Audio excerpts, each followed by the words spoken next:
Zaş zaşavu, havaş valden yuvazı.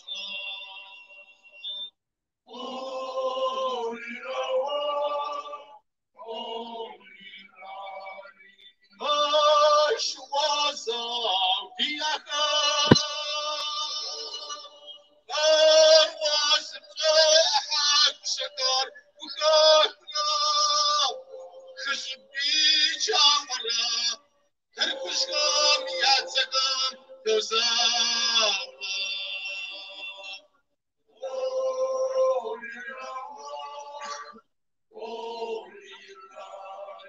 Dar hızap çamara, dar kuşkam yatsak kuşkam gözava. Her kuşkam kama, yine barışkar rahatsına.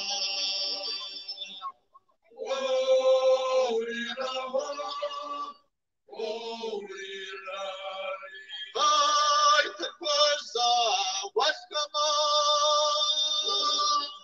ardin barış şakar rahatsına. Sapilar askeri, her kuşkum ya hakam nifasra.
ييسو وسر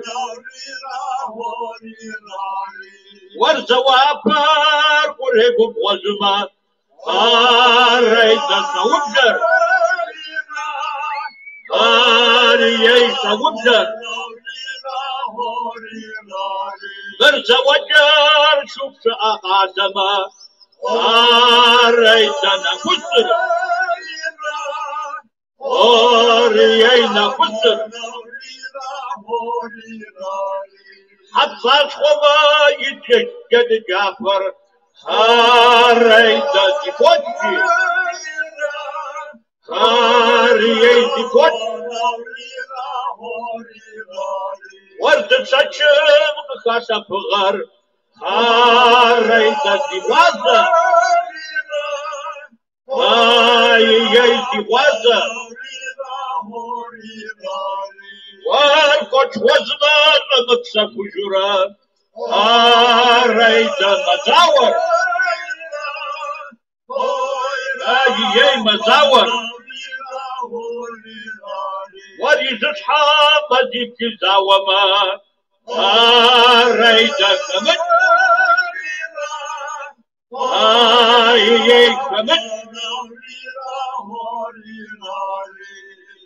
أفيتسارو سيد خواجزر ريدا كماتر يي كماتر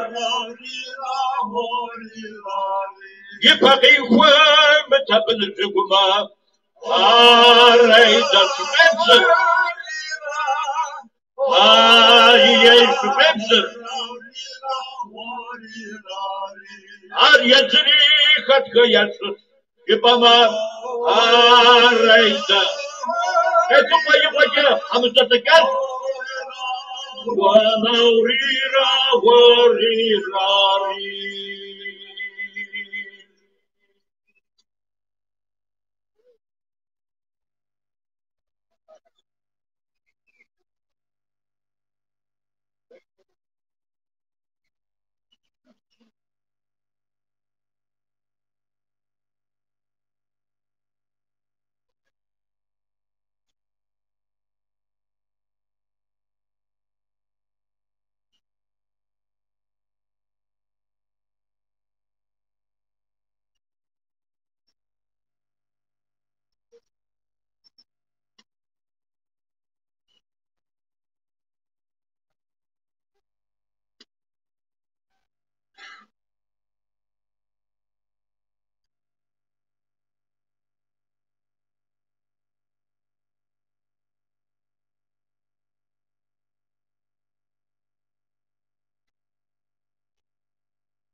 وخني بارك وصار زمان صار نزري زحراش تشوش الكسار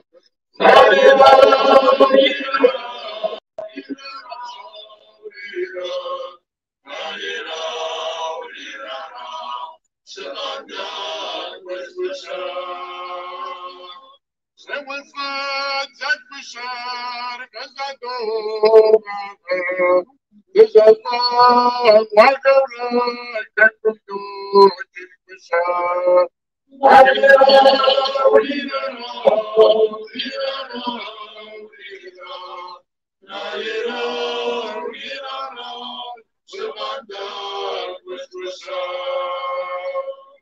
أكون جاز عنك شغدي غاشا شكسا غاشا ما تبقى جاموي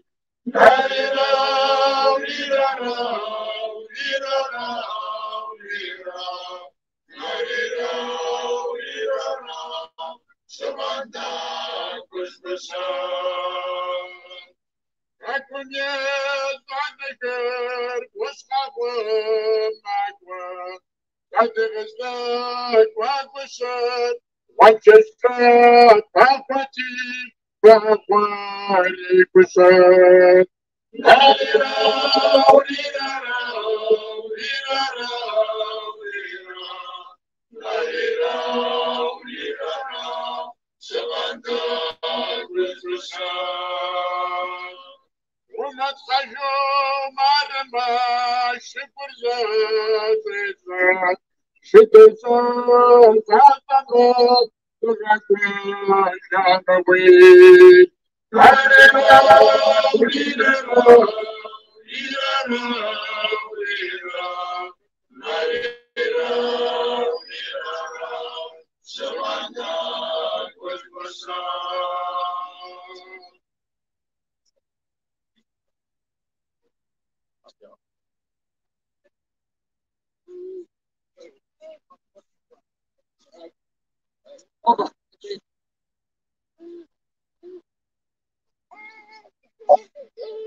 Схуэгъэзауэ щыт. Щӏыгъуэ щӏэж махуэр щхьэусыгъуэ зыхуэхъуа. Лъэпкъым къылъэрыса гузэвэгъуэр гъущэ мэлыхьым зыри димыгъэлъагъукӏэ. Шапэзыхэуэгъуэми дынэблэгъащ, шэхуэ здэгъэхьэраткӏэ зэгъусэу щӏэдгъэнэнущи, фызыбгрымыкӏыжа.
Фимахуар фӏыуэ сылъэпкъоушъэ Самуэль Левент иджы занщӏэу нэтыным макъхэр тӏэкӏу къэкӏуами Налшык дынэблэгъас. Налшык къалэм щекӏуэкӏ щыгъуэшӏэщ махуэм Нартхэку щӏалэгъуалэ гупым итхьэмэдэ Ащхъуэт Анзор къыздапӏыгъури мыпхуэдэ иджы фыболъагъу иджыри трохыр. Анзор си макъыр узыхэпхымэ фейлъым дей пыгъанэну мыстами тӏэкӏу деплъын умыгъэбыдэмэ сигуапэ сыкъоş. İyi akşamlar değerli Mole Video izleyicileri. Bu akşam biraz süratli bir canlı yayınla sizlerle birlikte olduk. Nalşik kentinde biraz teknik sorundan dolayı direkt bağlantıyı biraz geç sağladık. Sağlamak durumunda kaldık. YouTube yasaklı olduğu için bağlantıya izin vermedi. Alternatif yayınla ses bozuk olsa da giriş yaptık ve devam ediyoruz. Mersin ve İstanbul Beylikdüzü'ndeki bulunan derneklerimiz ile canlı yayınımız devam edecek.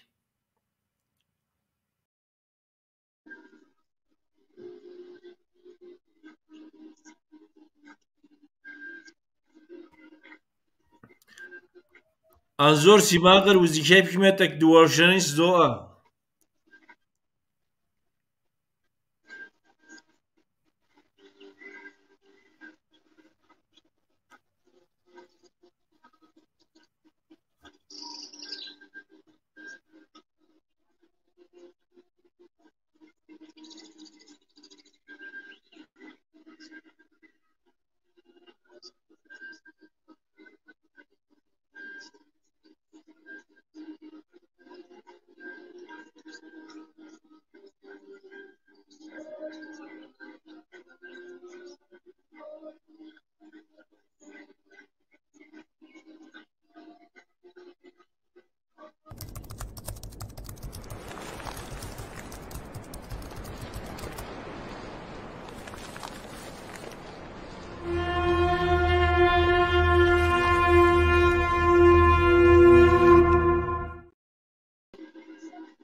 Bilmeyenler için biraz önce izlediğimiz, şu anda da aslında izlemeye devam ettiğimiz etkinlikten kısa bir bilgi vermek istiyorum. Bu etkinlikler her sene 21 Mayıs'larda 20 Mayıs akşamı Nalçik Park'ın girişinde bulunan Hayat Ağacı anıtında bu etkinlikler gerçekleştiriliyor. Bu etkinlikler çerçevesinde Kabardey-Balkar'da bulunan sanatçılarımız eserler, ağıtlar seslendiriyor. Eserlerden ziyade ağıtlar seslendiriyor. Sürgün ve soykırıma dair ezgileri, ağıtları sergiliyorlar. Bu her sene tekrarlanan bir etkinlik. Pandemi döneminde Nalçik'te yapılan etkinliklere ara verilmişti. Fakat ardından başlanmıştı ki bu sefer de Rusya-Ukrayna savaşından dolayı bu etkinliklerin özellikle biraz daha salonlarda yapılması belirtilmiş ve sokak yürüyüşü, Lenin Caddesi'ndeki o şahane cadde yürüyüşleri olmuyor, yapılamıyor. Fakat ileriki yıllarda inşallah tekrar olur ve bizler de aralarına katılırız ümidiyle. Böyle de uzaktan da olsa bağlanıyoruz. Evet, bahsettiğim gibi her 20 Mayıs akşamı Nalçik'te Hayat Ağacı da bu etkinlikler gerçekleştiriliyor. Hava biraz sonra kararmaya başlayacak ve şu anda da görüyorsunuz orada küçük mumlardan Çerkes sürgün ve soykırımının 159. yılına dair o simgeleri, o rakam oluşturan şekilde mumları yakacaklar. Bu etkinliklere 4 veyahut da 5 kez canlı olarak ben de katılma fırsatı buldum.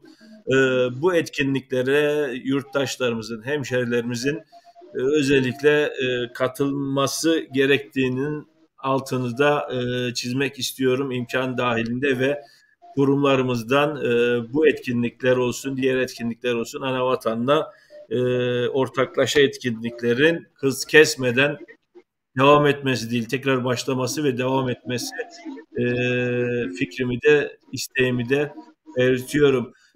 Bugün gün içerisinde farklı illerde de etkinlikler gerçekleştirildi.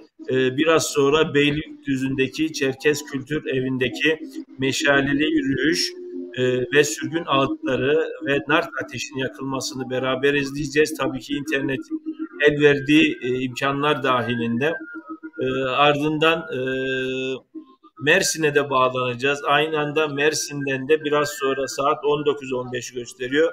Saat 19.30, 19.40'da da orada da kortej yürüyüşü olacak. Bahsettiğim gibi internetin el verdiği nebzede imkanlar dahilinde Mole videonun kıt imkanlarıyla olduğu kadar diyelim. Herkeslerin sözü gibi ne diyor? Muhmazırıhum koda olmuyorsa olduğu kadar dedikleri gibi bir canlı yayın serisine gerçekleştirmek amacıyla çalışmalarımızı yaptık. Evet, bugün Ankara'da ayrıca 2 panel vardı. Kafkas Dernekleri Federasyonu'nun çeşitli konuklarıyla birlikte icra ettiği panel ve Şimali Kafkas ve Ankara'nın yerli kuruluşlarından olan İlim ve Kültür ve İlim Vakfı'ydı galiba, kusura bakmasınlar. Onların ortaklaşa gerçekleştirdiği panel vardı. Orada da güzel sunumlar oldu. Onu da banttan, Mole videodan izleyebileceğiz. Türkçe bize dizapsatlar, yirikon şizo anış habem, mis aşkot anzor tarazı puh, bu yihaz, telefonur yiğu, yigiri yığız, anzor u simakır, u zikep kimal goru, u soğuş koyzo asıkoş, mı دنکوفاهم دیشتفاهم آوامیس اینترنت دوغا سبب بخدا و خام که نیاش قایلم پسیجی و فیبتون دی دنبلاغاس عبده شکوچ زیکوسر ددوب ما خرطک مخمشه ما هر ایو قاقواسا و هر مرسیم یوتیوبر یمدمش حکه نواز سایتم که دیشه هست بخدا her naktaşe konut ama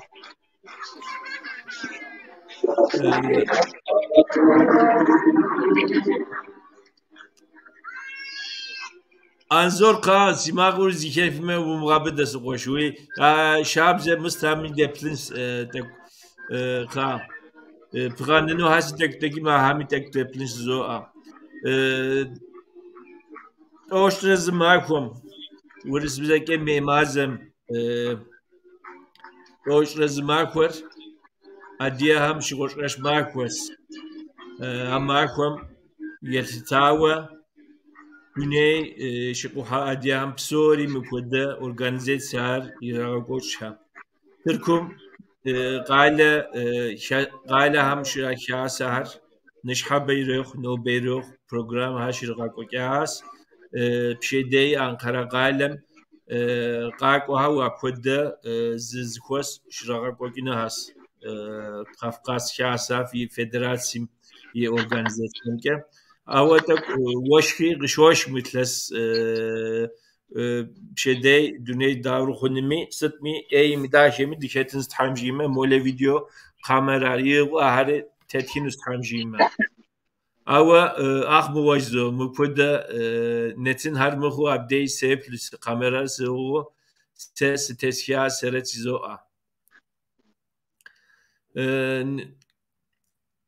وردش هر جاس مر شابزو شكوش ناشي قالم توش ماكو بشحشم مكودة بسجيو فيبلم دي أديه غزجة زي آخر مكودة أديه وردش هر أديه مقام هر يوهاو بلكا قناة دي تلبقوكم توهاو وردش هر جاشر Apode lesqas program şekoç Lelina veramım şekoç program hari tamji margoru dislagon sadgoru utuk ilhanşi deri tamjim di şetin zo bilekal hesam seri Türkçe at şugoşreş markuam sesit ke seri siketat si site'm yits سرقة معناش كويس أبوش ولا دي تبقو شمسومي يلتاوى يا معناش كوا يا أس إنترنتم سلوام هديزكا ناشي قالم مستم دواسة üniversitede salonum program şirgakok ya house lawas yuşka şedey argoru Ju yapımda program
Nalçik kentine daha önce gitmeyenler için şöyle bir kısa bir bilgi vereyim. Bu hemen Nalçik Parkı'ndan Şmigonova'dan girişteki hemen kapısından yer alan bir anıt. Bu Guşap Çarşı'nın tarafından yapıldı.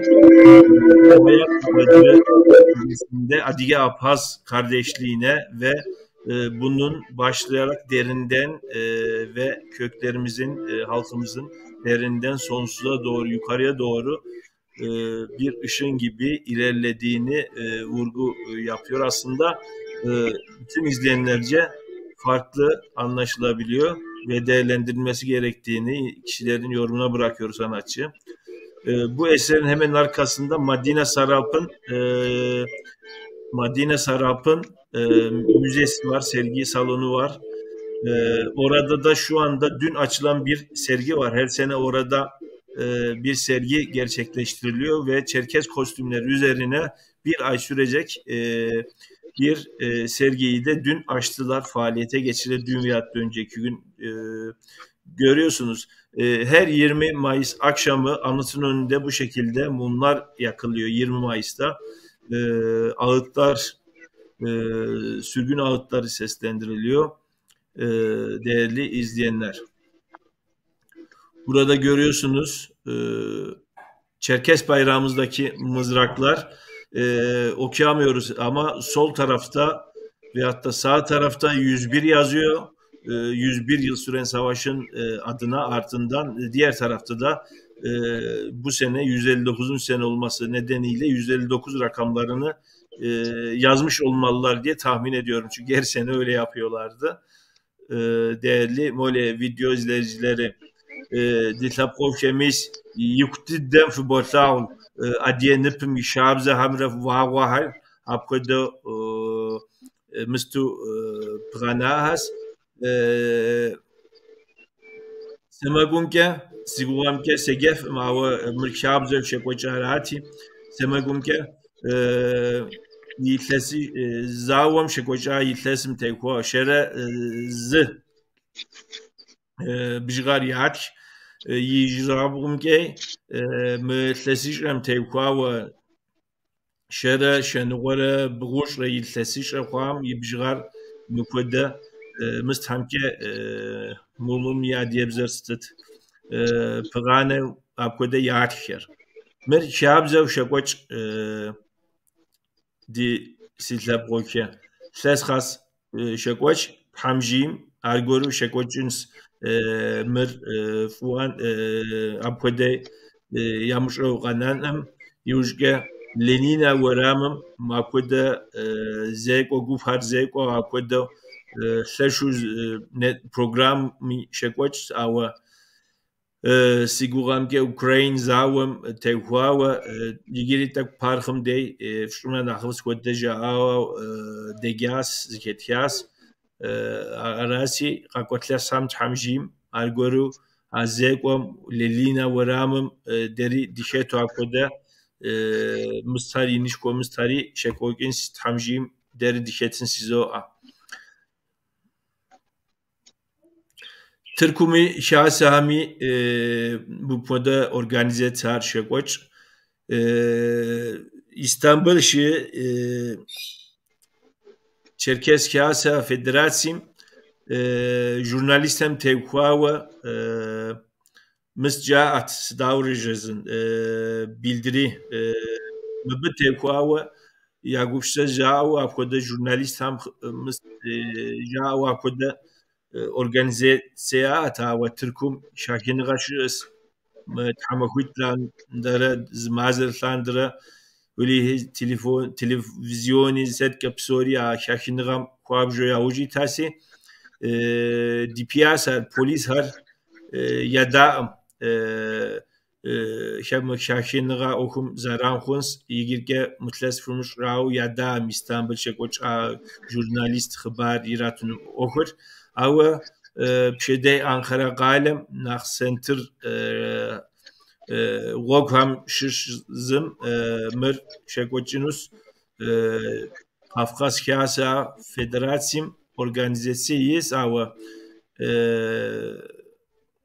pşedey di şetinus tamjime yujge nobe di gale Ankara galem şengwa jendigalsem ya program hari as Şimali Kafkas yuşasem yujge Kafkas Federasyonu makwede program yaşas zırt steşyas yujge mole videom internetir tıgase bepin fön kodizge Samsung ailem Samsung şahsem bir organizasyon deplas.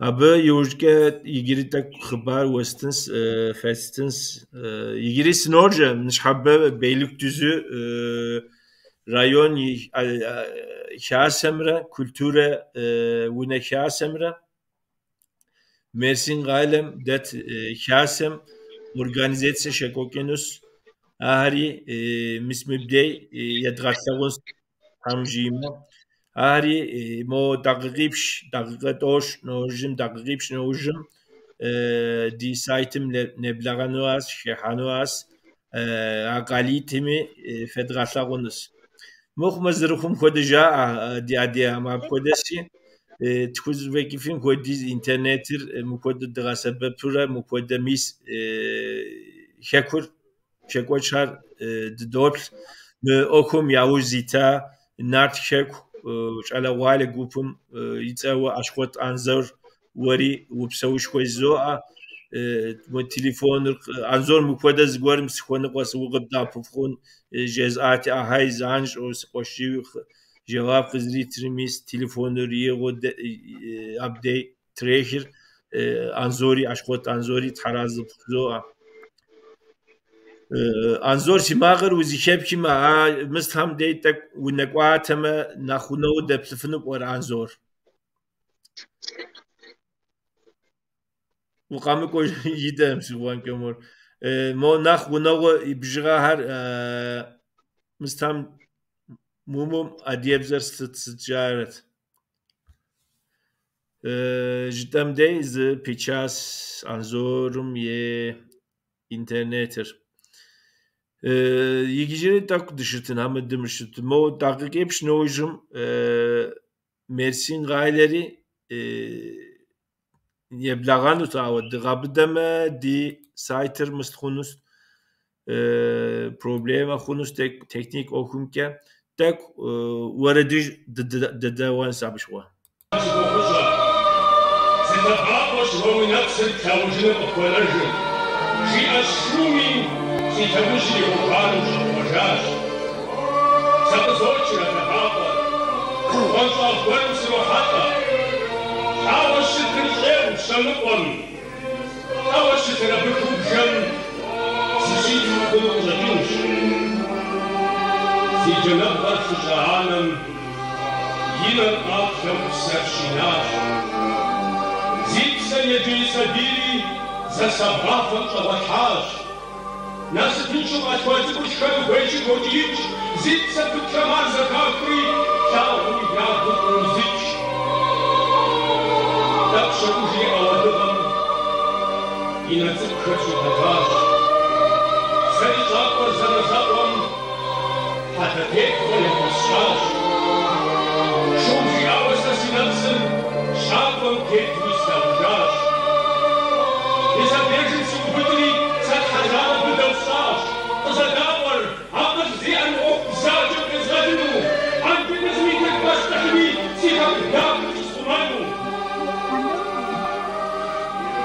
Yemina usuzin hatawa Zedek adrajit kuna sakaş يلا خبيب الشقة وبيني حبت سبوسك ودجاجش أنا جنب المبجبجم دفت داود وغتخر أيضاً تتحدانش تدي تشكك وكاهو ويستبقى سعب صوبي تدفت أنت بقوة عارف ودشت البجم سيزالك شرش بادم ديتو تسكاش التجاهو خد بقوة كنشزاق وان كم يحل وغيان كيف تحوش الطبيان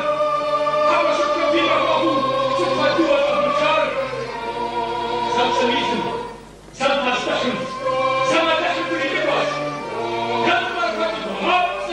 يمنعك من الجابر كبكات سبيل ففي حد الحجر سنفتو داش عبدو طباكات أمشي بزنوش نابط في غاسهم ويزكتلوش بجنونا أكسونا فتح وغاشش وستفاقوا سبترشنا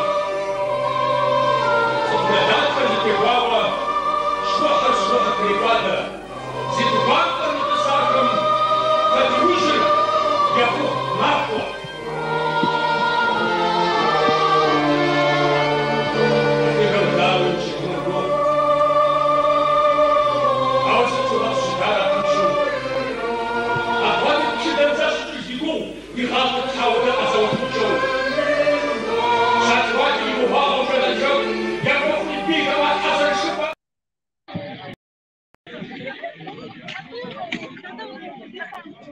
Değerli Mole video izleyicileri, Nalçik'teki yayınımızı sonlandırdık ve Mersin'e bağlanıyoruz derken Mersin'e bağlandık. Mersin'de bir kortej gerçekleştiriyor. Kortejin ardından dua konulacak. Değerli yöneticilerimiz açıklama yapacak ve ardından bugüne ile özdeşmiş ezgiler, ağıtlar seslendirileceği belirtildi. Gördüğüm kadarıyla Mersin'de sahil boyunca yer alan bir caddede hemşerilerimiz toplanmış ve bir kortej eşliğinde etkinliğin yapılacağı alana doğru ilerliyorlar.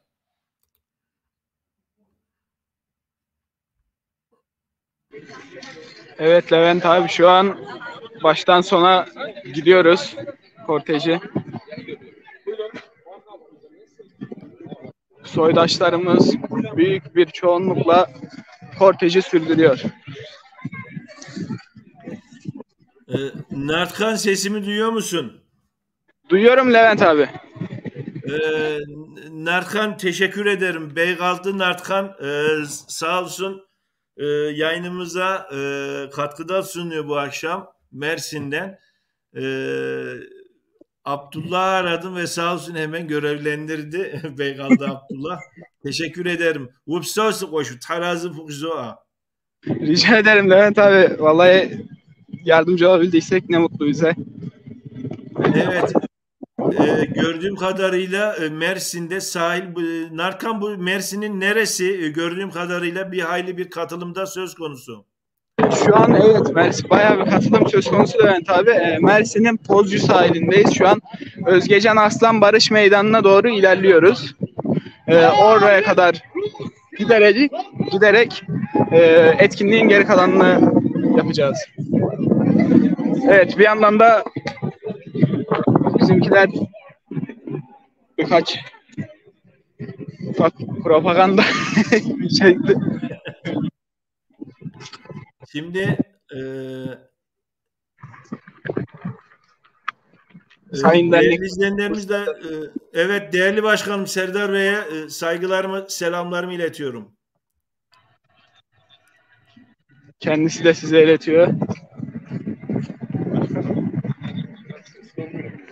Burası şehir merkezinde mi Narkan? Bir bilgi verirsen. Evet Levent abi, şu an şehir merkezi. Mersin'in en merkezi sahillerinden birisi yani. Evet.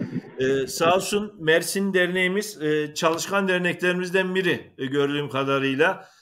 Yarın da Ankara'daki etkinliğe katılacaklarını okudum, duydum. Görüyorsunuz. Hadi gidelim.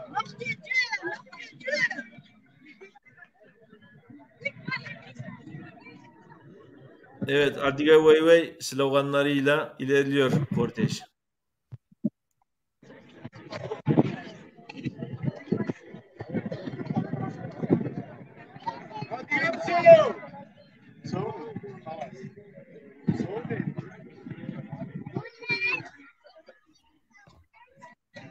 Çevredeki halk da dikkatle izliyor Levent abi. Şimdi aslında onu sormak isterim.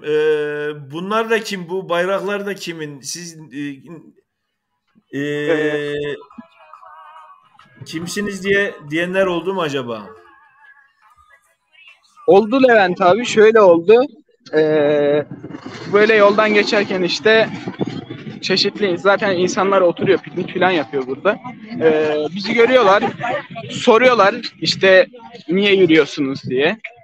Neden böyle bir etkinlik yapıyorsunuz diye, anma yapıyorsunuz diye. Biz de onlara 21 Mayıs Çerkez sürgününü açıklıyoruz.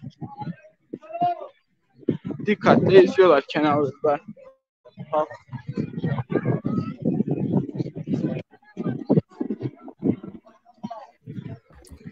Şimdi aslında şöyle doğru olan da aslında o. Yani yaşadığımız ülkenin bayrağını da taşınıyor. Türkiye Cumhuriyeti'nde Türk bayrağı da orada yer alıyor. Aslında bu Evet. e, yani bazıları farklı şekilde değerlendirse de olması gereken bir husus olarak düşünüyorum yani. E, Diğer tüm ülkelerde olduğu gibi. Katılıyorum Levent abi. Hava yağışlı falan değil gördüğüm kadarıyla. Hava gayet güzel Levent abi. Hatta Türkiye'nin herhangi bir yerine kadar göre sıcak diyebiliriz yani. Şu anda tişörtleyim. Hiçbir sıkıntı yok.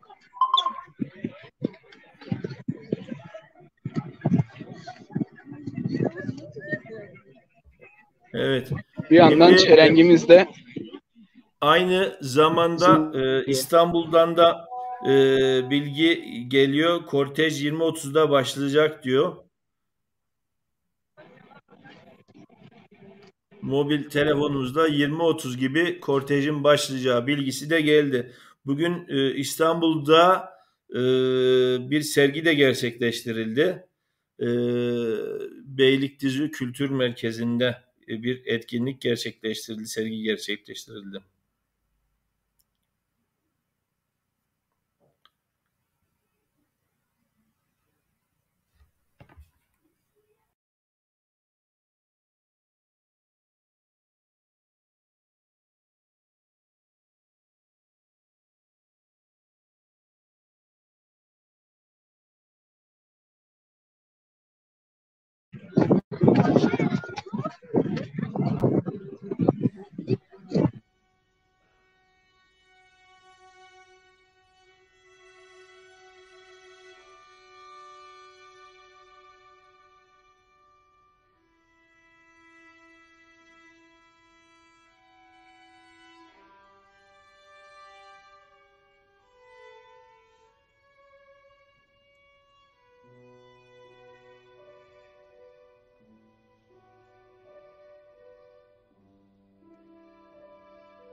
Değerli Mole Video'nun izleyicileri, bu yanda yorumları da gördük. Aslında onlara da biraz bahsetmek istedim.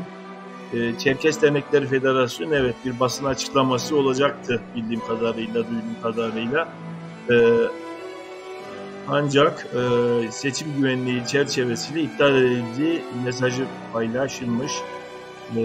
İstanbul'da da o etkinlik basın bildirimi daha doğrusu iptal edildi.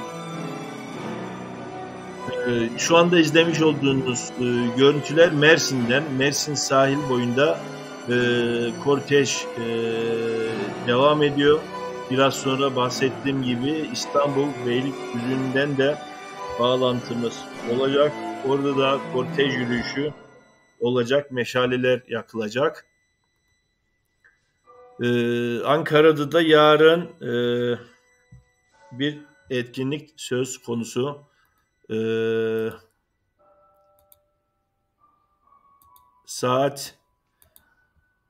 Akşam saatlerinde etkinlik gerçekleşecek. Hemen o etkinliğe dair kısa tanıtım videosunu paylaşıyorum.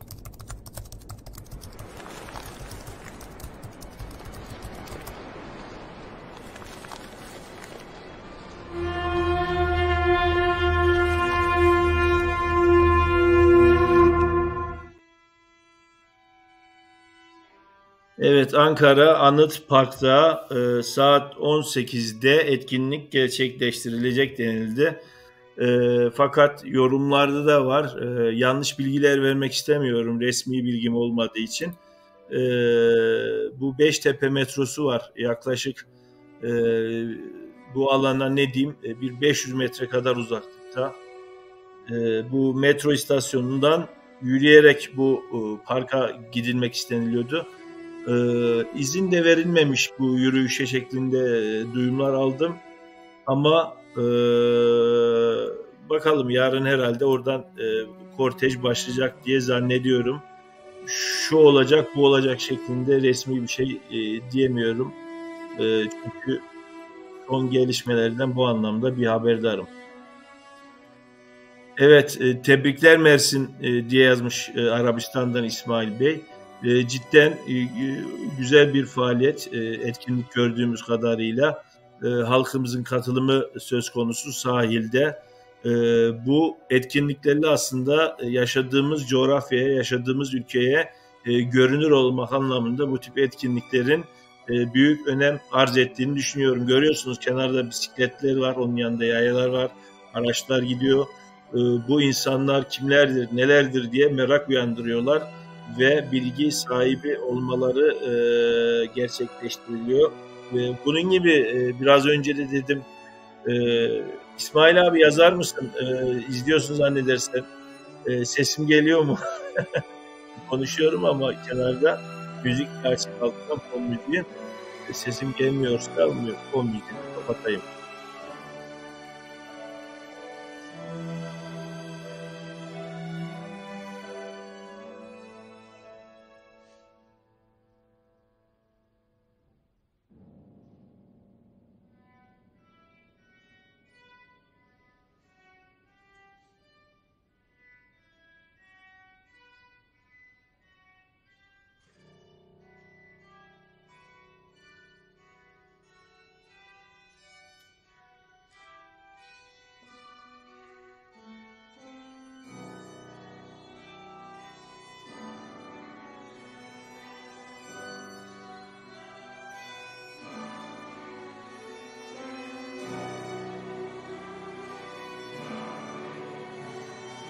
Evet, internet bağlantısı aslında bir nebze de olsa izin verecek Ankara'da ama daha arşivsel kayıtları çekmek istediğimden yarın bir etkinliği ben kameramla çekmeyi düşünüyorum Ankara'daki. Çünkü telefon bağlantısı ve telefon çekimi amatörce bir yayın oluyor.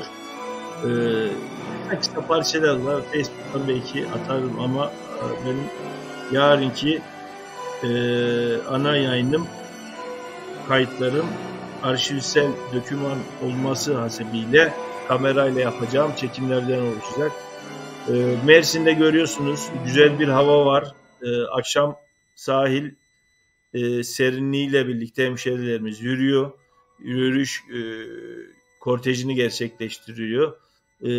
Ankara'da bugün şiddetli yağışlar oldu mahalle farklı bölgelerde. Fakat bakalım yarın orta şiddetli de yağış bekleniyor yürüyüşün yapılacağı saatlerde. Furkan Demir Döven yazmış. Soykırımda vefat eden soydaşlarımıza bir hatim bağışladım, ruhlar şad olsun diye. Allah kabul etsin Furkan Bey.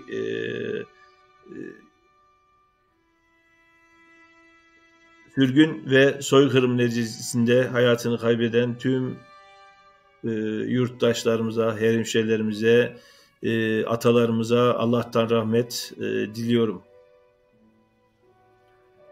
Evet, gördüğünüz üzere güzel bir kortej var.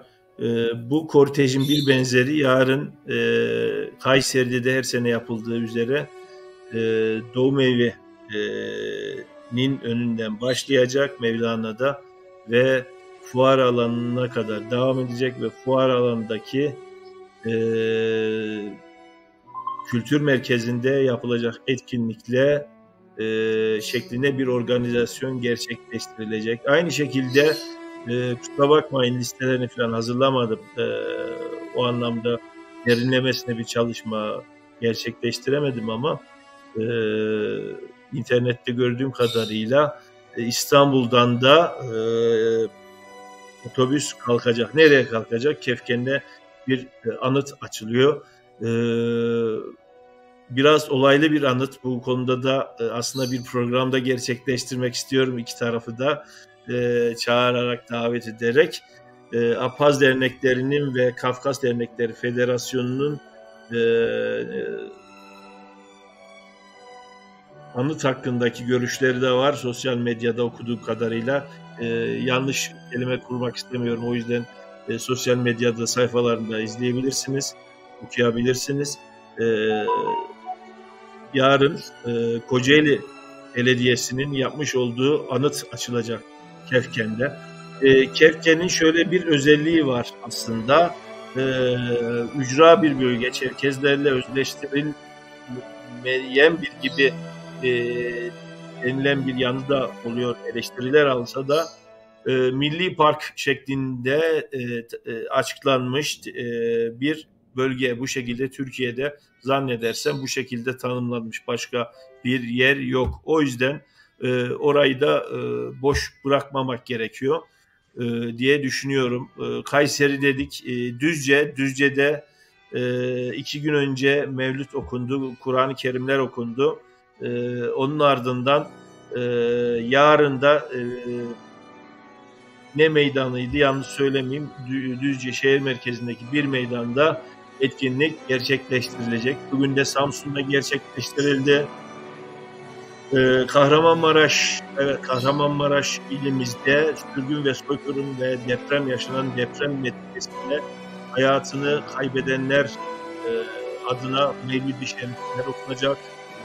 Kur'an-ı Kerim orada da bu şekilde bir anma etkinliği gerçekleştirerek dernek binamızın alt katında Kahramanmaraş ilinde yaşayan hemşerilerimizin de mümküniyet çerçevesinde bu Mevlid-i Şerif, Kur'an Kerim okunmasına katılmalarını özellikle istirham ediyorum.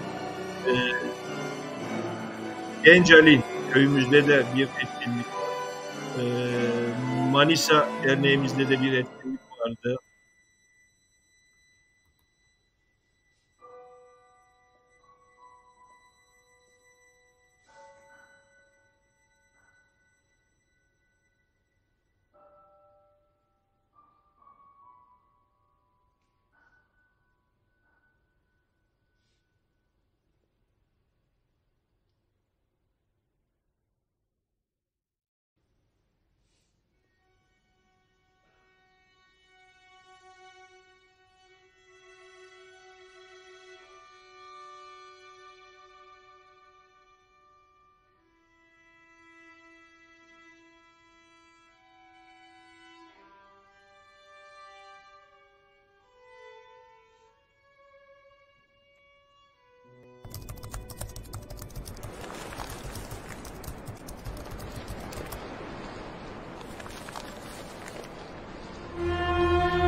نتنم شحكة غدابغر بيغال ده نرتقان تراز بزو سويش بزو مرسين غايلة تركم داوجزن تركم مرسين غايلة شخص خجم وفم تيتو غايلس ها غايلة مي شاسة ديس ميس أشاسم غاقوش اش ماركم توقعوا programs Mersin gailem nach yıktı varam ham zras zjas mukoda adrey Mersin gailem şıp sokeri mahar şert jau vupşa grafura nach tlapkokem tlapkom tevqawa yujga dish ham grikwa okham tevqawa خباري يروتها mukoda program ke abshaka معناش كويس مش مكودا بروجرام هم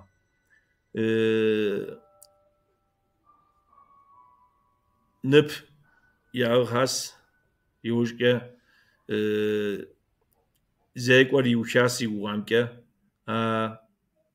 ورامم يسنترم نساو هاو دنيم يكجام شحكا شاب هاو قام قوا هاو وكودا مست دوا يجا هاو كودا مست شيء عريار كودو قكلا وسزوتلا بسومي تحراز بسوء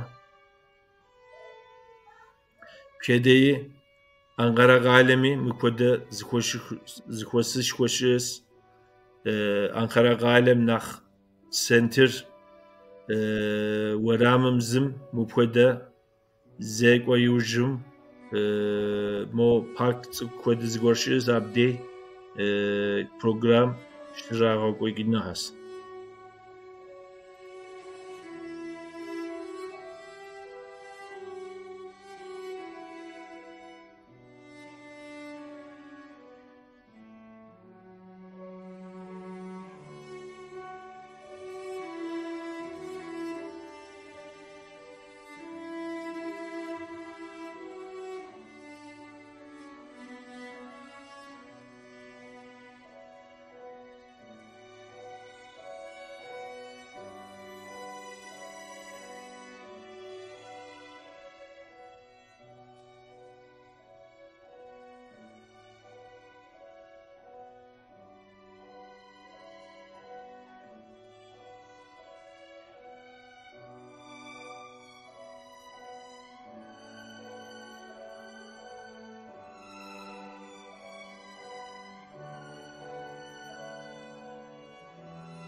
Mo dakikatoş koydiz yuşke İstanbul Beylikdüzü rayonum yıkası kültür ekasım Çerkez kültür ekasım Çerkez kültüre vunekasım mukoda zek ve yaşı ari federasyon istamjime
جاكم نفسك شفتكم سلام تغيروا حتى سأقول جريتي حقم جس أوصادم سكوخصا زشباقش ووي نفسر شاوجني تفنجر جي أسومي سيتوجري غبانا وتفجر سأزوج لتباقن وتصابر سلو حتى شاوجت تنزيب صدقا شاوجت تنبكوب جم زشيت خلوغتنش زي جنب غنتزانا ينن أبشو سرسيناج زيد سنجوي سبيني زساباقن زوساج ناسفين شوقاش وارزكول شدو بيتو كونتيج زيد سبت شمات زكاوكري شاو ياكو قوزيج يقشق جي أوكهم يمتك جد شفاش سنزاق وزنزاقن حدا كيك ويقوستاش شومجي آوا سسي نفسن صاقن كيك مستقجاش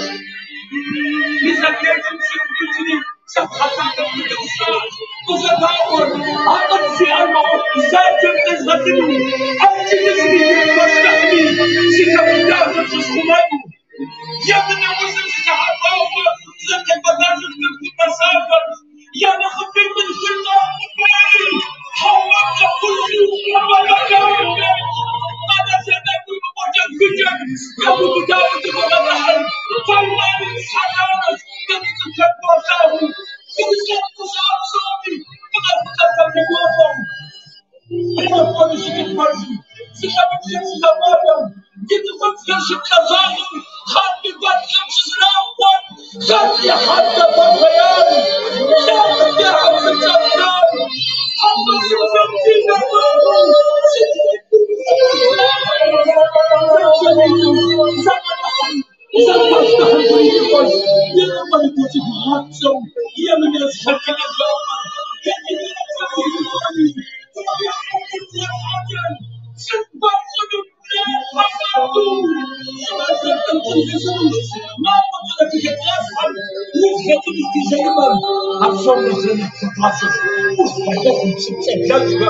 شفنا ذاك الاستقامة وحس لحظة وداتا تقول ما أمر بتشاركم لكن قلت لي أبوك ما أخاف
Gökhan, 1864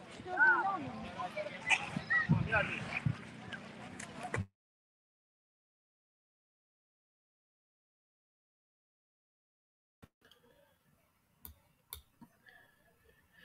Evet değerli Mole Video izleyicileri, İlklerin kanalı Mole Video'da gene bir ilki gerçekleştirdik ve Nalçik, Mersin, İstanbul'dan etkinliğimiz devam ediyor. Canlı yayının etkinliğimiz devam ediyor.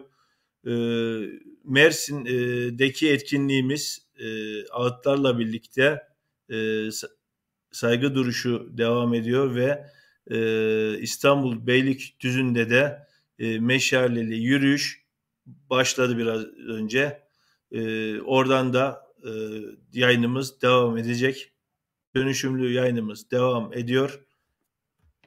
Evet. Mole Video'ya abone olmaya davet ediyorum.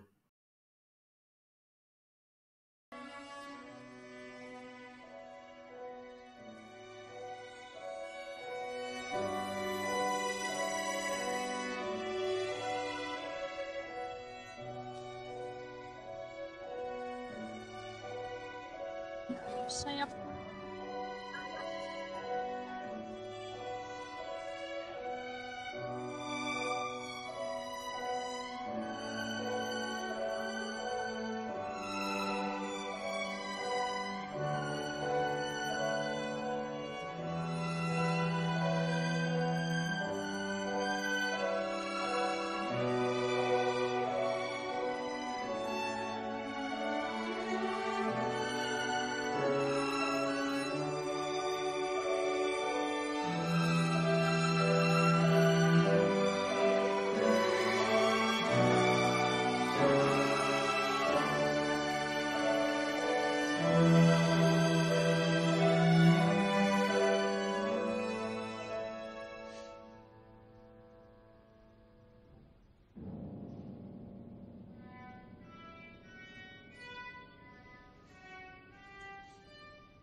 Tarihsiz 91 yaşında bir ihtiyarla karşılaşır. Neler oldu buralarda 1864'ün Mayıs'ında diye sorar. İhtiyar hem ağlar hem de böylece anlatır bir milletin trajedisini. Evet, saygıdeğer büyüklerim, Çerkesler, Abhazlar, Osetler, Çeçenler,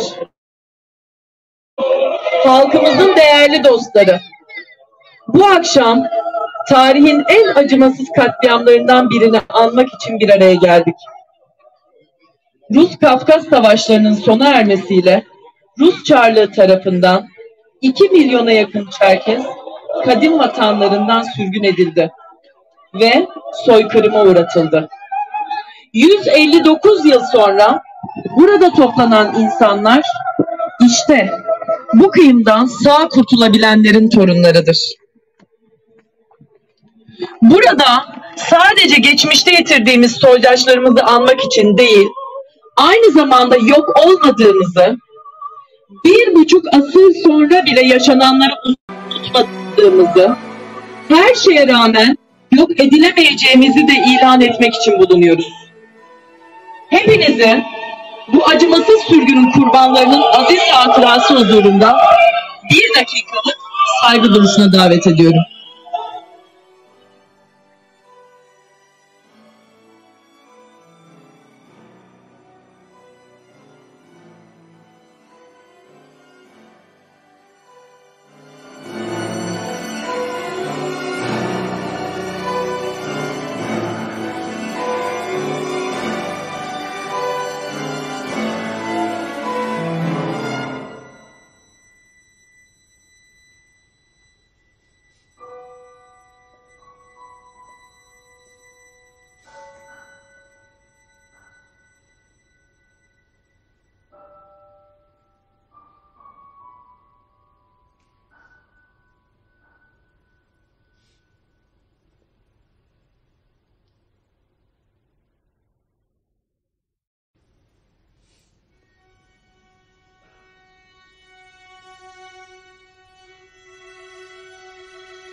Sayın Serdar Ateşalp'i 21 Mayıs 1864 tarihiyle ilgili görüşlerini almak üzere huzurunuza davet ediyorum.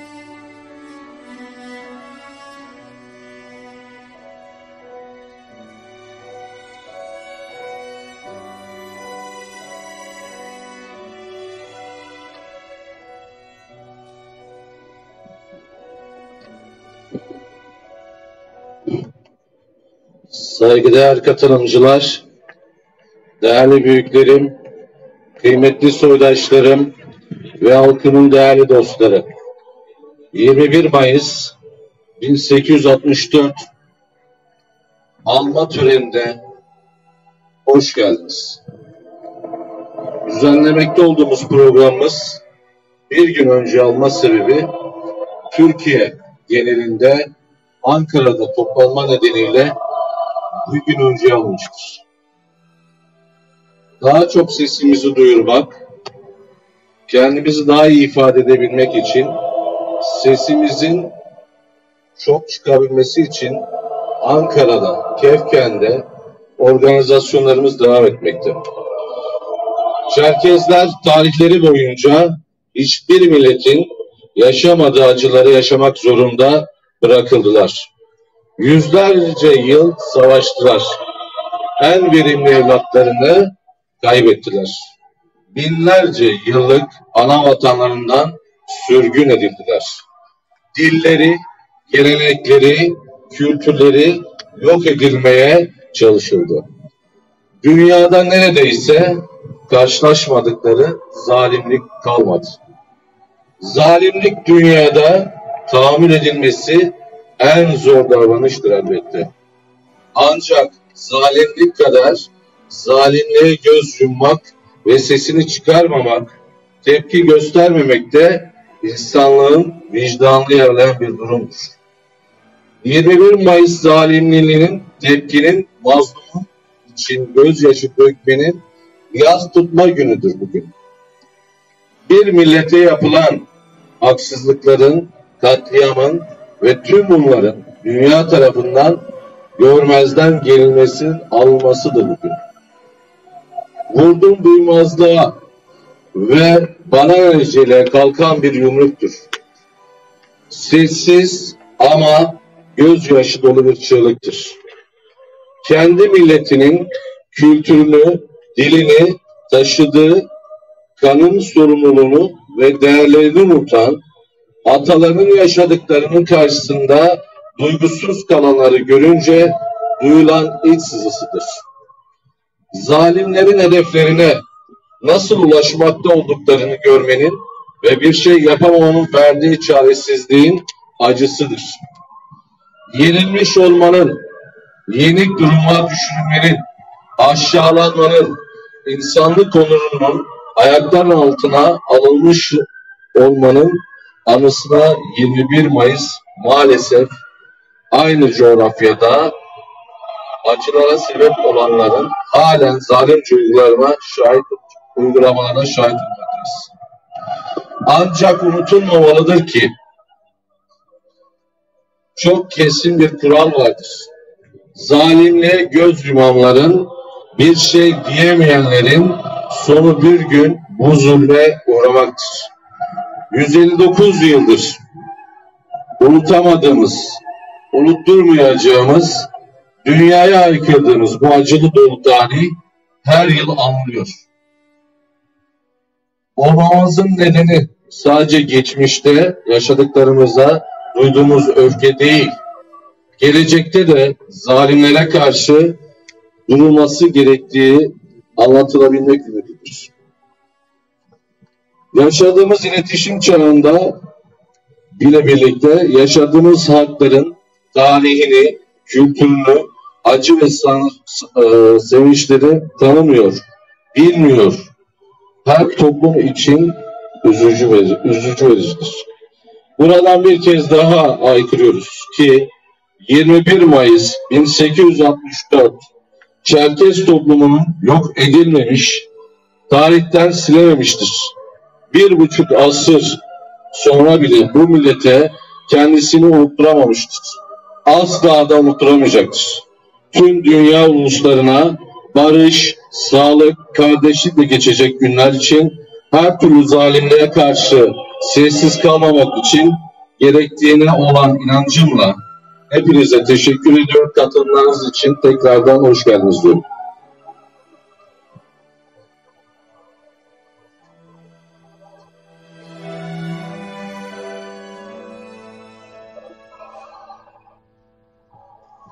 Şimdi Karadeniz'in kara dalgalarının altında, şimdi Kafkas dağlarının eteklerinde, şimdi Soçi Anapa kıyılarında, derme çatma gemilerde, şimdi yeni ayak bastıkları Anadolu topraklarında, Arap çöllerinde, Balkan ovalarında, binlerce soydaşımız vatanından koparılmış, sadece geçmişi değil, geleceği de yok edilmek üzere öylece ortalığa savrulmuş, sahipsiz mezarlarda yatmaktadır. Sürgün yollarında hayatını kaybedenlerin her biri, biliniz ki her birimizin akrabasıdır, kardeşidir, sevdiğidir. Yüzyıllık Kafkas savaşlarında şehit olan Kahramanlarımızın ve sürgün adı altında soykırıma uğratılan geçmişimizin ruhları için dua etmek üzere Recai hocamızı huzurlarınıza davet ediyorum.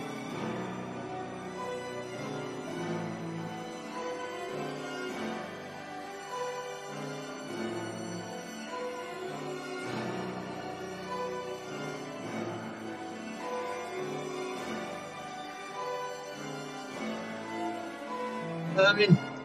أعوذ بالله من الشيطان الرجيم. بسم الله الرحمن الرحيم. الحمد لله رب العالمين. والعاقبة للمتقين.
Misafirlerimiz, Çerkes Kültür Evi'nce düzenlenen Çerkes Soykırım ve Sürgününün 159. yılı anma programına hepiniz hoş geldiniz.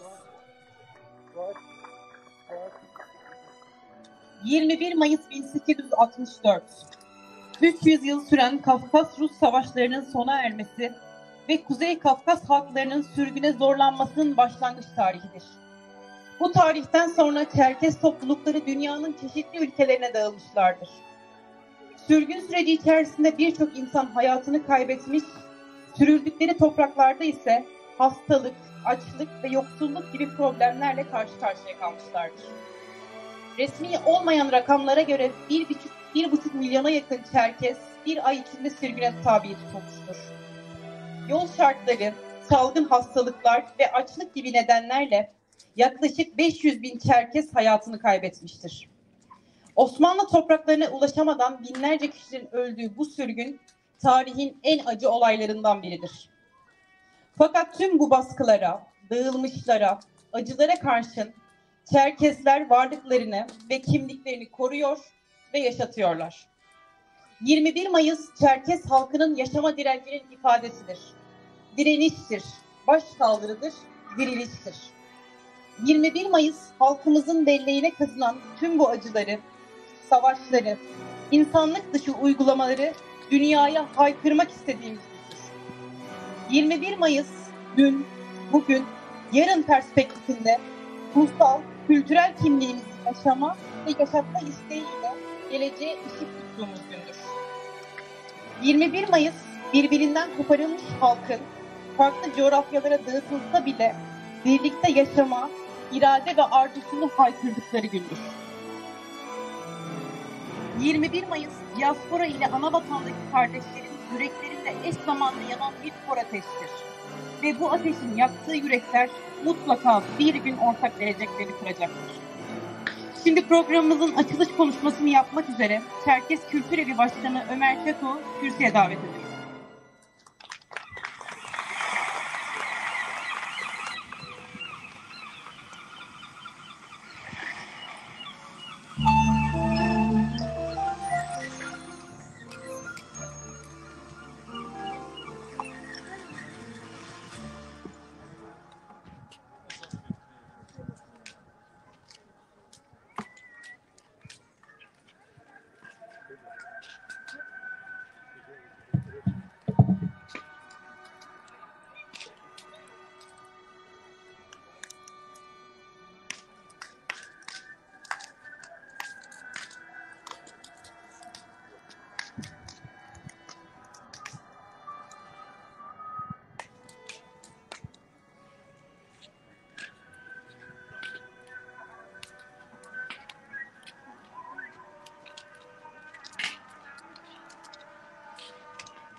sesleriyle göz açtıkları dünyada tek neşe kaynağı olan güneş yüzlü çocuklar ve canlarından çok sevdikleri dağları ve atları, dillere destan şarkıları, dansları, gümüş kınlı kamaları, bitmek bilmez savaşları ve korkunç sürgünleri ve umutlarıyla.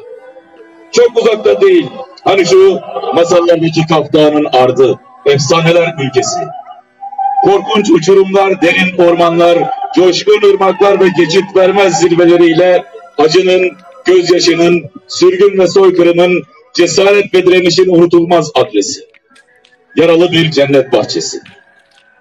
Aynı acıyı yüzyıllarca paylaşmak zorunda bırakılan kadim bir geleneğin son hatıraları.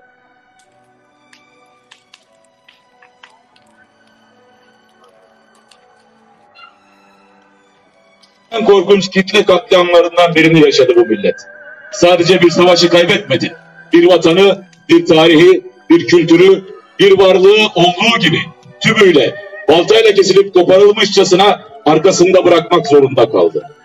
Evet, toplumsal bütün değerlerini, kültürel bütün birikimini, işte bütün çırpınış ve gayretlerine rağmen ancak bu kadarını kurtarabilerek ne yazık ki kaybetti.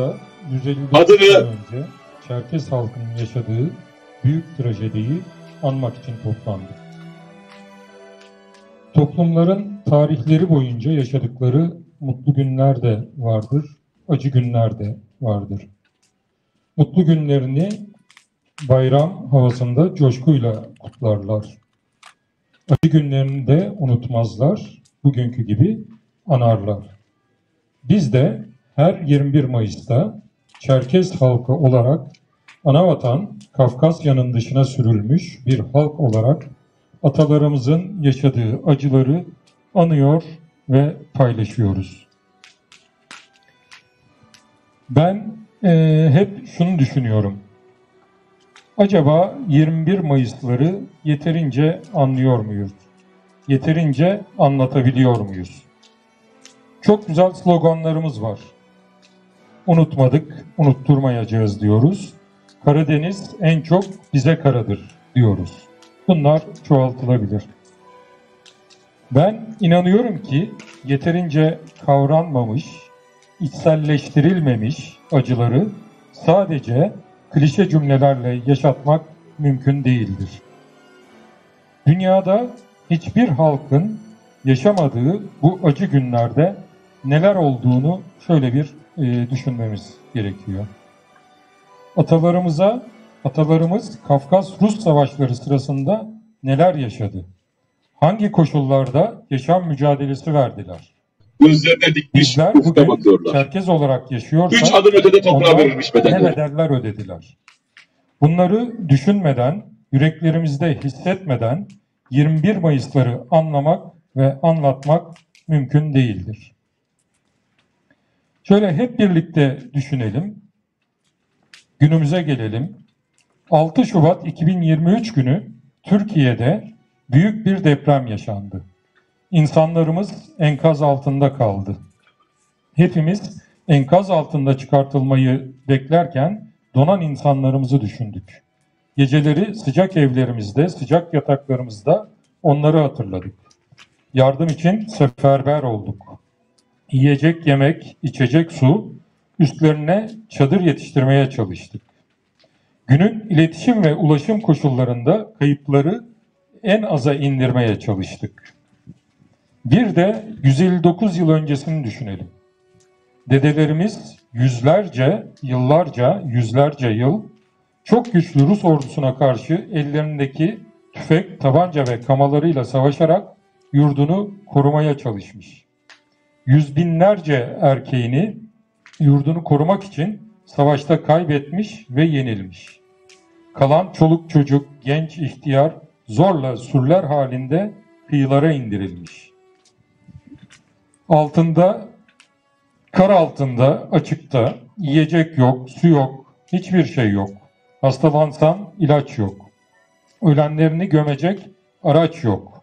Ne acılar çekmişler. Nasıl dayanmışlar? Çerkezler olarak nerede yaşıyor olursak olalım.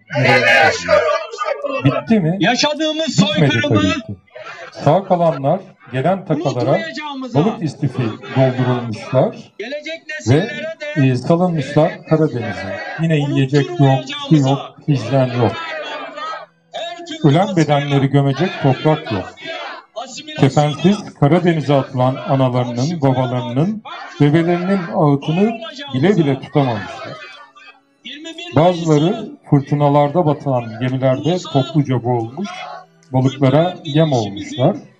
Bu badirelerden kurtulanlar nasıl bir travma ile sağ kalmışlar, şaşırmamak elde değil. Klasik bir şey var, dedelerimizin neden balık yemediğini bu şekilde daha iyi anlıyoruz. Bitti mi? Yine bitmedi. Aynı açlık, aynı sefalet sürüler halinde boşaltıldıkları kıyılarda da yaşandı. O günün imkansızlıkları içinde sağ kalanların büyük bir bölümü de açlık ve hastalıktan kırıldılar. Bir gün değil, 3 gün değil, aylarca hatta yıllarca nasıl direndiler? Bugün teknolojinin her türlü imkanlarıyla o günleri hayal ettiğimde atalarımızın yokluklar içinde ne büyük yaşam savaşı verdiklerini daha iyi anlıyor, yüreğimde hissedebiliyorum. Bugün bizler var isek, Çerkez olarak yaşıyorsak çok iyi bilmeliyiz ki bu büyük acılara rağmen yaşıyoruz. Sürgün yollarında hayatını kaybeden atalarımızın ruhunu acı dolu bir minnetle anıyorum. Şimdi bu yaşananların bir adını koymamız lazım. Bu sadece zoraki bir sürgün değildir. Anavatanında yaşasaydı bugün en az 25-30 milyonluk nüfusa sahip olacak Çerkes halkı sadece 3-5 milyon olarak dünyaya dağılmış olarak yaşıyorsa, asimilasyon değirmeninde süratle öğütülüp dilini, geleneğini kaybediyorsa, kısacası ulus olarak yok oluyorsa bunun adı soykırımdır dostlar. Evet, 21 Mayıslar Çerkes halkı için büyük soykırım ve sürgünün yıl dönümüdür. Bunu unutmayalım ve unutturmayalım. Atalarımızın yaşam mücadelesi ulaştıkları topraklarda da bitmedi. Bu defa yeni geldikleri Osmanlı toprakları için savaşmak zorunda kaldılar. Osmanlı topraklarında doğan ilk neslimizi de burada kaybettik. Balkanlara gidenler orada Rum, Sırp, Bulgar çeteleriyle savaştılar. Osmanlı orduları yenilince tekrar sürüldüler. Anadolu'ya gelenler Yemen çöllerinde savaştılar. Kafkas cephesinde, Sarıkamış'ta savaştılar, Çanakkale'de savaştılar. Kurtuluş mücadelesinde savaştılar. Dedelerimizin bu toprakları da bize miras bırakmak için ne büyük bedeller ödediklerini düşünmemiz gerekiyor. Peki, bugün bize düşen görev nedir? Bize büyük bedeller ödenerek bırakılan mirası yaşatmaktır, değil mi? Çerkez kimliğimizle, dilimizle, geleneklerimizle var olma mücadelesini sürdürmektir. Bu mücadelede en büyük aracımız sivil toplum örgütlerimizdir, derneklerimizdir. Bakın, büyük deprem sırasında iddia ediyorum ki en hızlı şekilde deprem bölgesindeki kardeşlerimize biz ulaştık. Devletin ulaşamadığı bölgelere dahi kardeşlerimize ertesi gün yardımlarımızı ulaştırabildik.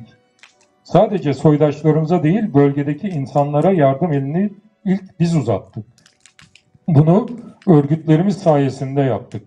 Federasyonumuzun örgütlü yapısı sayesinde yaptık.